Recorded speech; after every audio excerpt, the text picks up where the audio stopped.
नेत्र उत्सव आसंता काली आज श्रीमंदिर जानिबा कथार आसतु गोटे शब्द अच्छी कराल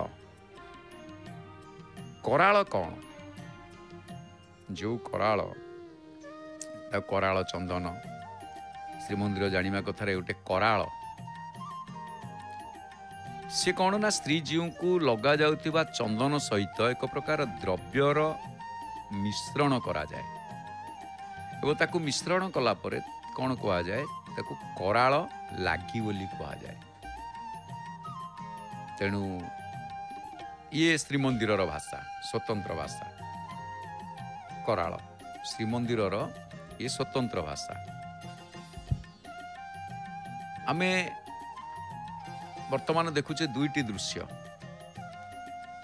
गोटे पटे अरुण स्तंभ सिंहद्वार आउ गोटे पटे रथरे वस्त्र लगुची आमे देखुचे सुभद्रा रथ। तेबे এই जो कराल महाप्रभुंकर विशेष कथा आसे कौन कराल चंदन नवकलेवर समय रे महाप्रभुंकर एक जो प्रलेप दिया जाई थाए आपण देखिबे सप्तावरण ठाकुर ये सप्तावरण ठाकुर जो चंदन लगी ही थांती ताहा चर्मर संज्ञा को बुझे थाए तापरे भितरे जो पाट डोर बंधा जाई थाए ताहा शिरा प्रशिरा को बुझे थाए।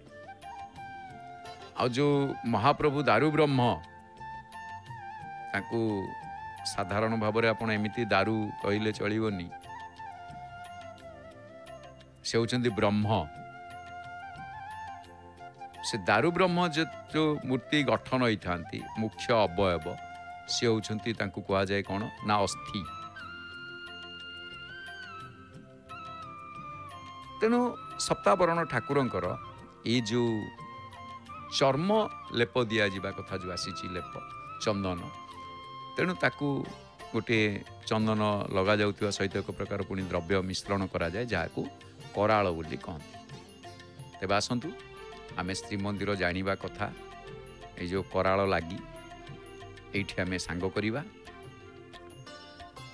एथर आसंतु आमे जानि नबा आसंता कालीर संक्षिप्त पंजिका कौन रही